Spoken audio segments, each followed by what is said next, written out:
नमस्कार, माझं नाव सानिका कुपटे. माझ्यातील मी या ग्रुपतर्फे कथा स्पर्धा आयोजित केली होती. आई जगण्याचा आधार, प्रेमाचा सागर. माझ्या कथेचं नाव आहे अशी एक आई. आई हा शब्दच जगण्याचा आधार. आई म्हणजे मुलांच्या आनंदाचे भांडार. आई असते तेव्हा महत्त्व नसते, तिचे बोलणे ओरडणे मनाला लागते. कटकट वाटते, नकोसे वाटते, पण ती जाते तेव्हा घर खायला उठते. आई पूर्ण अशी कधीच कळत नाही. आई पूर्ण अशी कधीच कळत नाही. तिचे वागणे कधी कधी समजत नाही. पण मुलगी स्वतः जेव्हा आई होते तेव्हा तिचे बोलणे कळते. शब्दांचे संस्कार अर्थ मनाला आठवते. आईचे दुःख कळायला आईच व्हावे लागते. पण उशीर झालेला असतो जेव्हा तीच या जगात नसते. म्हणून सांगते मुलींनो, महती तिची कळायला जरुरी नाही. व्हावे लागेल आई, हयातीत तिच्या मुलीने व्हावे एकदा तरी आईची आई. 4 दिवसांनी कॉलेजमध्ये मदर्स डे साजरा होणार होता. म्हणून स्नेहाच्या मैत्रिणींनी तिच्या आईवर छानशी कविता केली व ती कार्यक्रमात वाचून दाखवणार होती. स्नेहाच्या सगळ्याच मैत्रिणी आपल्या घराबद्दल, वडिलांबद्दल आणि विशेष करून आईबद्दल भरभरून बोलायच्या. त्यांचे बोलणे ऐकून स्नेहा एका वेगळ्याच दुनियेत हरवून जायची. आई नावाचा सागर की आई नावाची नदी, काय फरक पडतो? चिंब भिजणे तर दोन्हीतच होते की. मग आपण का कोरडे? आपल्याला आई नावाची नदी, सागर, आभाळ काहीच नाही मिळाले. शुष्क शिशिरातील पानगळ झालेल्या वृक्षासारखे आपले आयुष्य. आभाळबळ माया करणारी माय नाही दिसत या डोळ्यांना. का पाजरतात हे डोळे आईसाठी? तिचा स्नेह न मिळताच स्नेहा नाव मिळाले फक्त. कुठे असेल माझी आई? कोण असेल? जन्मले पण समजू लागल्यापासून आई कोण, कशी दिसते, कशी असते या प्रश्नांची उत्तरेच मिळाली नाही आणि कधी मिळतील असे वाटतच नाही. आयुष्य एक संघर्ष वाटतो, एकला चालोरे सारखा. पण मग माझे शिक्षण, माझे पालन कोण करते? स्नेहा 6 महिन्यांची असताना प्रथम आई या संस्थेत आली आणि मॅडमच्या मायेच्या पदराखाली मोठी झाली. त्याच संस्थेत शिकली व पुढे त्याच संस्थेच्या कॉलेजात प्रवेश करती झाली. आता पदवीचे शेवटचे वर्ष. अभ्यासात हुशार, पहिली येणारी आदर्श मुलगी. पण आई विना भिकारीच. समजायला लागल्यापासून रोज ती मॅडमना विचारायची, माझी आई कोण? बाबा कोण? मला कुणीच का नाही? मी कोण आहे? मी अनाथ आहे का? पण मॅडम नाही म्हणायच्या. माझा शिक्षणाचा खर्च कोण करतं? पण मॅडम टाळाटाळ करायच्या व थातूरमातूर उत्तर देऊन तिला गप्प करायच्या. पण कोंडलेली वाफ किती दिवस साठून राहणार? सर्व शक्तीनिशी ती बाहेर पडणारच. तसेच स्नेहाचे झाले. मी अनाथ नाही, मग आई वडील कोण आहेत हे जाणूनच राहणार आणि या मदर्स डेला आईला भेटणारच हा निश्चय करून ती संस्थेच्या मुख्य मॅडमकडे आली. आणि आज माझी कहाणी समजलीच पाहिजे म्हणून हट्टाला भेटली आणि माझी जीवन कहाणी कळलीच पाहिजे आणि या मदर्स डेला आई भेटलीच पाहिजे, नाहीतर मी या मनाच्या कोंडमारात वेडी होऊन जाईन. तिचे हे शब्द ऐकले मात्र मॅडम तिला गच्चीत घेऊन गेल्या आणि म्हणाल्या, मी आज तुला जे सांगणार आहे ते पचवण्याची ताकद तयार ठेव. आजपर्यंत तू जे जगली त्यापेक्षा कदाचित सत्य कळल्यावर तू कोलमडू शकते, घृणा करू शकते, वाकडे पाऊल टाकू शकते. पण यातील तू काहीच करायचे नाही अशी शपथ तिने घातली आहे. तू आज जे जगते आहे तुला कोंडलेलं वाफेरपण वाटते, मग ती जे जगली त्याला तू काय म्हणशील? अगं, तुझे आयुष्य म्हणजे स्थिर जलप्रवाही होते, पण तिचे सुनामाच्या लाटांनाही लाजवेल अशा विखारी लाटांचे तडाखे बसलेले व त्यात तिची जीवननौका अस्ताव्यस्त. पण तरीही तुझ्यासाठी, फक्त तुझ्यासाठी ती जगली. आता मात्र स्नेहाचा धीर सुटला आणि आपल्याला आई आहे, ती जिवंत आहे हे ऐकून ती उसळलेल्या कारंजाप्रमाणे फुटली व आता काय ते सांगाच असे म्हणू लागली. तसा पट उलगडत गेला. गुलाब, नावाप्रमाणेच गोड गुलाबी रंगाची व स्वभाव गुलाबासारखाच, इतरांना टवटवीत करणारा, काटे स्वतःकडे ठेवून दुसऱ्यांना फक्त सुवास देणारा. पण नाव जरी गुलाब असले तरी आयुष्यभर काटे झेलले. घरची गरिबी, 18 दारिद्र्य आणि लहान भावंडांची जबाबदारी, दारुडे वडील आणि नेहमीप्रमाणे कामसू आई. शिक्षण तर आसपासही फिरकले नाही. गावातील मुली शाळेत जाताना बघून गुलाबलाही शिकायची इच्छा होई व परिस्थितीपुढे तिनं मारली जाई. लहान खांद्यावर ओझे लादले गेले तरी तक्रार केली नाही. शाळेच्या बाहेर बसून गुपचूप जे कानावर पडायचे ते ऐकायची व शेणगोटा गोळा करताना 1-2 गिरवायची. बापाने हे बघितले आणि तिची नसलेली शाळाही बंद करायचे ठरवले. राबणारे हात शिकले तर जोईजर होतील आणि कठीण होईल म्हणून बापाने दारूसाठी घेतलेली उधारी फेडण्यासाठी गुलाबला दूर शेतावर मजुरीला लावले व एक स्वप्न चक्काचूर झाले. पण एवढ्यावर नशीब थांबेल ते कसले. ते तर विकट हास्य करत पुढे पुढे येत होते आणि एके दिवशी तर कहरच झाला. घरची गरिबी कायमची मिटेल, शहरात नोकरी मिळेल तर तुमचे दारिद्र्य कायमचे मिटेल या आमिषाला बळी पडून बापाने पोरीचा सौदा केला आणि तिला अनोळखी लोकांबरोबर शहरात पाठवले. खूप नकार देऊनही इच्छेविरुद्ध गुलाब शहरात आली आणि नको त्या नरकात अडकली.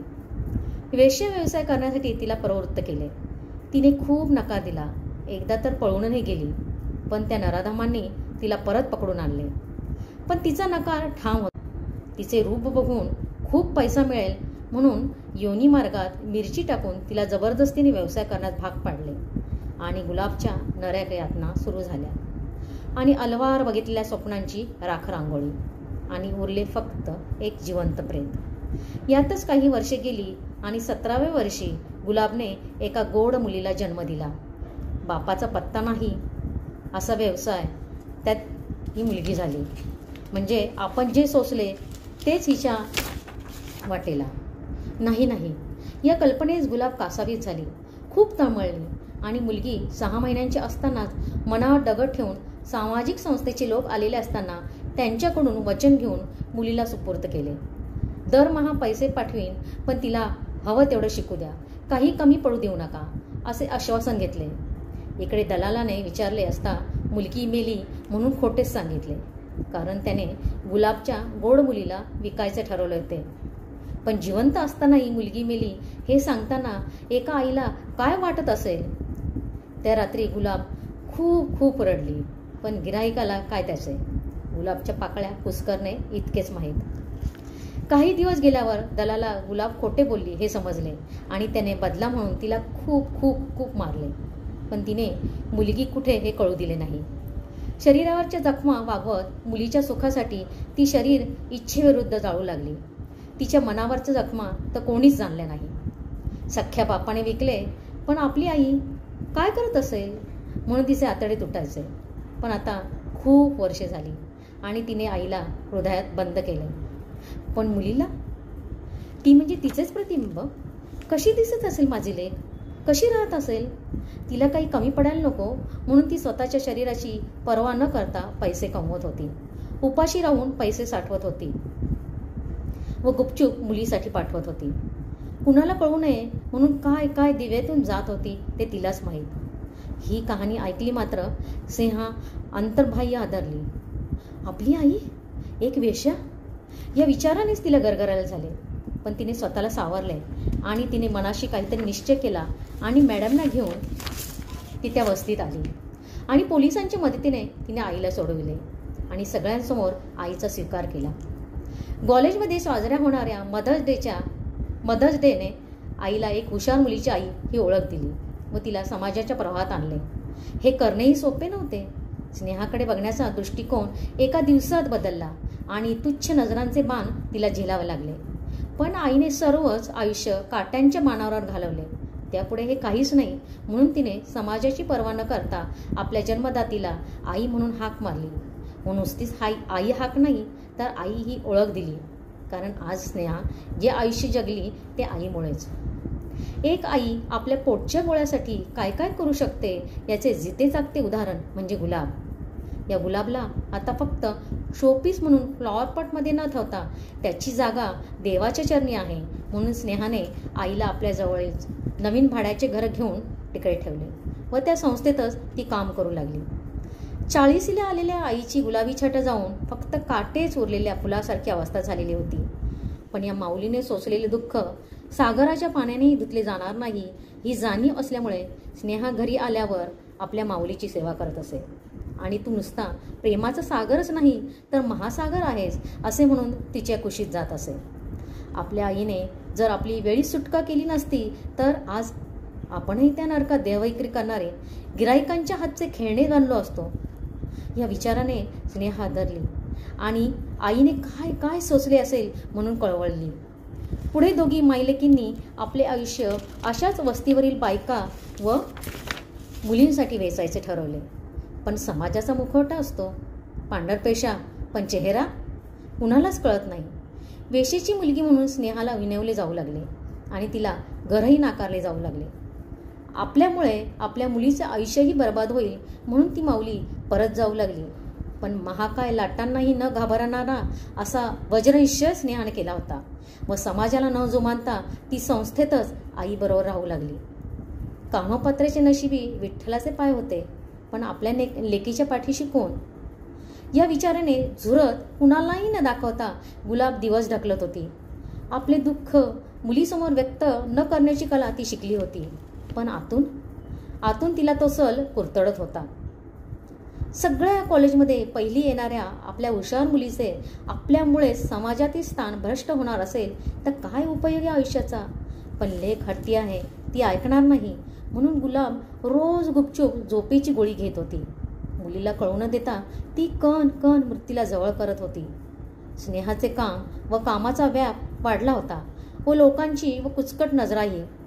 धुतल्या तांदळापेक्षाही स्वच्छ असणाऱ्या आपल्या मुलीला वाईट अनुभवांना सामोरे जावे लागते म्हणून गुलाब खूप दुःखी व्हायची व आपल्या नशिबी आहेत भोग ठीक आहे, पण पोरीची नशिबी नको यायला म्हणून ती मृत्यूला साकडे घालत होती. लवकर लवकर मला कुशीत घे म्हणजे लेकीचा वैशाख वनवास संपेल. नियतीने गुलाबच्या कुठल्याच इच्छा पूर्ण केल्या नाही, पण ही इच्छा मात्र पूर्ण केली. आणि एका प्रसन्न सकाळी देवाचे नाव घेत असतानाच गुलाब देवाचरणी विलीन झाली. शिक्षणाची संसाराची पाहिलेली स्वप्ने विरून गेली, पण मुलीला बघून तिचे मोठे होणे बघून ती तृप्त झाली, समाधानी झाली आणि आयुष्यभर जळणारी गुलाब चितेवरील धगधगत्या आगीत पावन झाली. आई गेली आणि स्नेहाच्या जगण्याचा आधार तुटला, पण एका चिठ्ठीने ती जगणे जगू लागली. ती चिठ्ठी ज्यात फक्त इतकेच लिहिले होते, बाळ मी गेले तरी समाजातील इतर गुलाबसाठी जग. आणि हाच जगण्याचा आधार घेऊन स्नेहा जगली. नुसती जगलीच नाही तर समाजातील उपेक्षित घटकातील मुलींची ती ताई तर कधी आई झाली. धन्यवाद.